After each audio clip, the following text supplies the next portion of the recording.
Le cimetière Saint-Roch est le plus ancien cimetière municipal de Grenoble. Inauguré en août 1810, il abrite près de 29 000 sépultures dans un dédale de 25 km. Une association propose tout au long de l'année des visites patrimoniales, des récits inattendus à l'histoire de la ville en passant par les artistes peintres. Friandises, chocolat, bouchées sucrées, une vingtaine de références en tout voient le jour ici comme par magie. Pour continuer de ravir les palais gourmands, le chocolatier Thierry Cour s'est installé à Aprieux avec ses petits bonheurs. Et puis comme chaque année, Grenoble organise en novembre le mois de l'accessibilité. Le thème retenu égalité et handicap.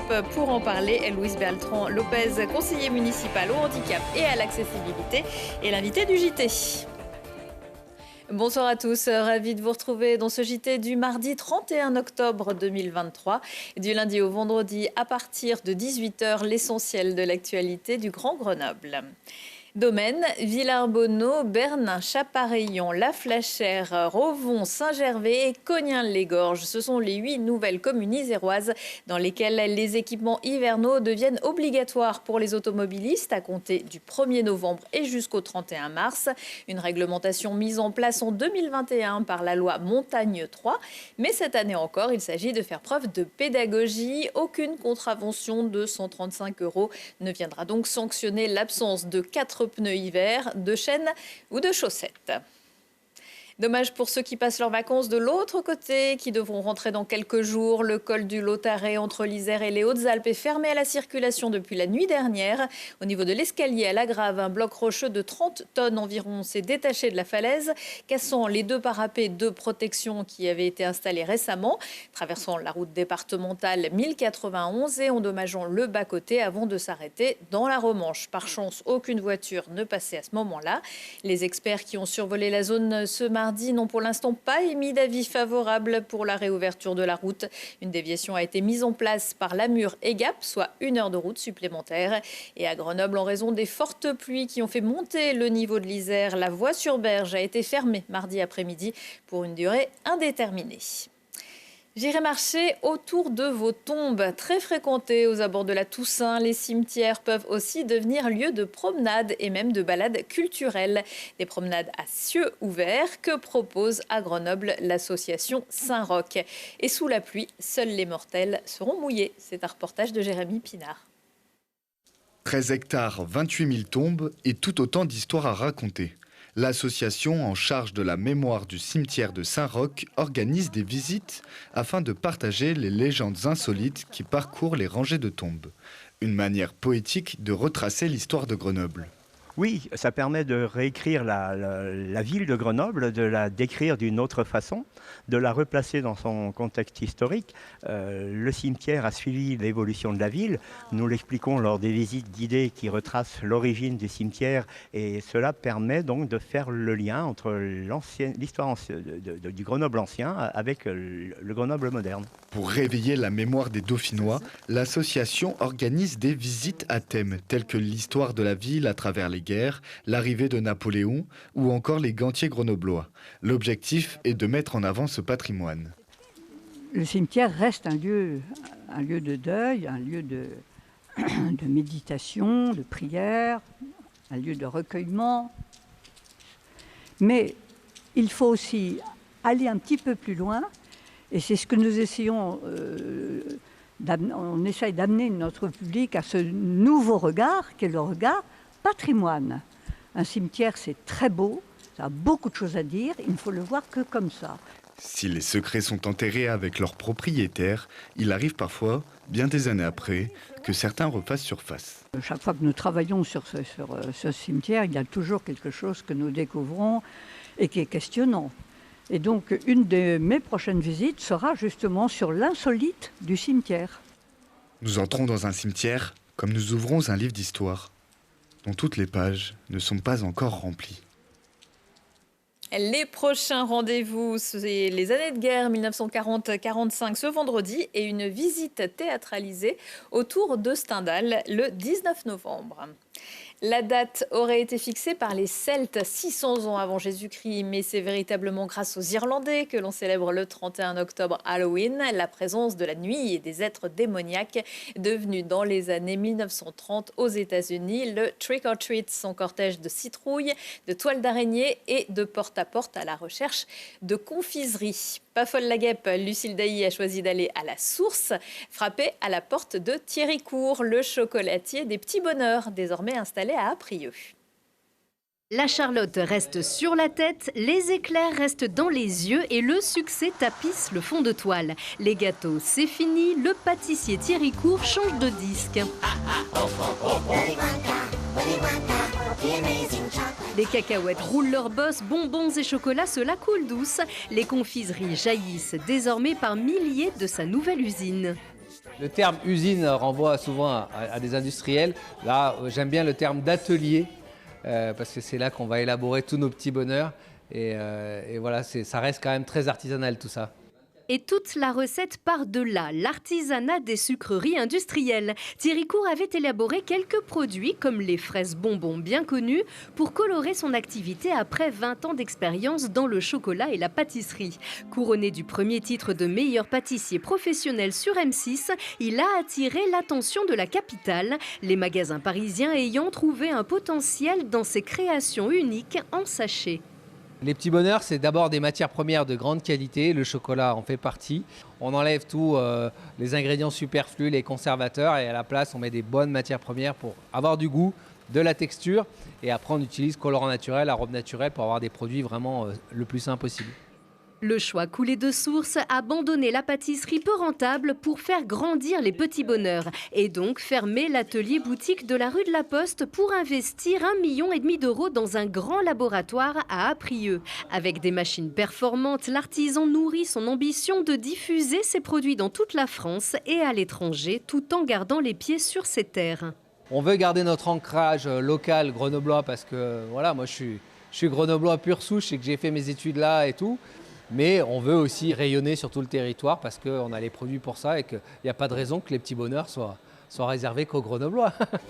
Avant, toutes les commandes étaient dans le magasin, donc souvent il y avait des cartons plein le magasin. Bon, les clients avaient l'habitude à force, mais on est quand même mieux ici. Que les becs sucrés grenoblois patientent encore, un magasin rouvrira ses portes en centre-ville. En attendant, la boutique en ligne tourne à plein régime pour chasser les complexes. En cette période si trouble, les plaisirs gourmands, c'est aussi essentiel. Et pas de pitié pour les caries, la réouverture du magasin est évidemment prévue pour les fêtes de Noël. Tous citoyens, tous sportifs, tous spectateurs, tous amoureux. En novembre, Grenoble célèbre le mois de l'accessibilité à travers de nombreux événements avec aussi d'autres communes partenaires, Clé, Gières, Mélan, Labuisse, Saint-Martin-d'Air et Voiron. Louise Beltran-Lopez, bonsoir. Bonsoir. Vous êtes élu à Grenoble, conseiller municipal au handicap et à l'accessibilité. Le thème cette année, c'est égalité et handicap, les deux au pluriel. Qu'est-ce que vous avez voulu mettre en avant ? Alors tout d'abord, la première chose qu'on a voulu mettre en avant, c'est une victoire. Pourquoi ? Parce que cette année, on a réussi quelque chose sur lequel une bataille qu'on menait depuis de nombreuses années, qui est la déconjugalisation de l'allocation adulte handicapé. Vous allez nous expliquer ce que ça veut dire ? Tout à fait. Alors cette allocation, tout simplement, elle permet aujourd'hui aux personnes d'avoir une aide sociale qui permet aux personnes avec un taux d'invalidité de plus de 50% de bénéficier d'une somme d'argent. Autrefois, avant cette déconjugalisation, cette aide était corrélée au conjoint, au revenu du conjoint. Et donc, il y avait une dépendance qui se créait entre les deux membres d'un même couple, ce qui empêchait beaucoup de personnes en situation de handicap de se marier par la suite. Aujourd'hui, grâce à cette déconjugalisation, on va pouvoir garantir aux personnes une interdépendance au sein du couple, ce qui va également freiner très certainement les violences faites aux femmes en situation de handicap, car 4 femmes sur 5 en situation de handicap racontent avoir subi des violences et nous devons également lutter dans ce sens. Et donc voilà, c'est une victoire pour nous, puisque ça faisait 3 ans depuis 2020 qu'on travaillait sur cette question-là. Vous n'étiez pas seul sur... On n'était bien entendu pas seul. Bon, on est très content à Grenoble d'avoir porté ce sujet en conseil municipal lors d'un vœu que nous avions porté, et également d'avoir collaboré avec le collectif Le Prix de l'Amour, qui est un collectif grenoblois, mais connu sur la scène mondiale, qui était passé sur d'autres chaînes nationales françaises, et qui avait permis de faire connaître ce sujet-là, avec lequel on avait travaillé, et on a réussi avec ce collectif à aboutir à cette grande réussite. Donc l'amour est possible aussi. Tout à fait. Et également la sexualité, c'est un des sujets qui est abordé pendant ce mois. On n'en parle pas toujours, on n'en parle déjà pas toujours en général. Alors pour les personnes handicapées, c'est encore plus compliqué. Et c'est aussi un sujet que vous avez voulu mettre en avant. Tout à fait. Alors cette année, on va parler d'égalité et handicap, donc notamment, comme je viens de le dire, de qu'est-ce qu'être une femme en situation de handicap. Donc des égalités femmes-hommes, mais pas uniquement. On parle aussi de l'intersectionnalité, donc par exemple du cumul des discriminations au sein d'une même personne. Et donc bien entendu, ça nous amène à aborder des thématiques. Donc on va reparler de la sexualité après, mais on a par exemple une thématique sur la parentalité, avec qu'est-ce qu'être parent en situation de handicap, ce qui renvoie vers un point que nous souhaitons dénoncer, la stérilisation forcée, un point que l'Union européenne a déjà également mis en avant. Il y a un Donc, court-métrage qui sera proposé à ce sujet. Tout à fait, donc avec une soirée projection débat le 24 novembre à 17h à la Maison des Associations, avec Béatrice Idiar-Chamois, qui est une sage-femme chevalière de la Légion d'honneur et chevalier de l'Ordre national du mérite, une des rares sages-femmes qu'on peut trouver en fauteuil et qui, du coup, en tant que personne concernée, connaît très très bien le sujet.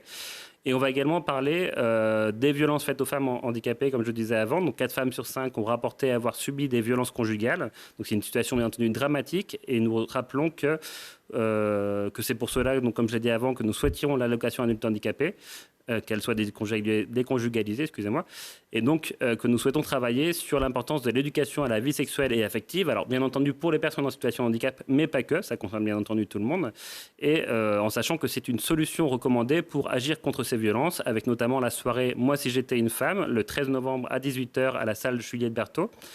Et sans oublier, bien entendu, des événements phares du mois de l'accessibilité qu'on connaît, qui se détachent un petit peu plus de cette thématique, mais typiquement la journée sportive du mois avec... Oui, justement. Alors, Oui.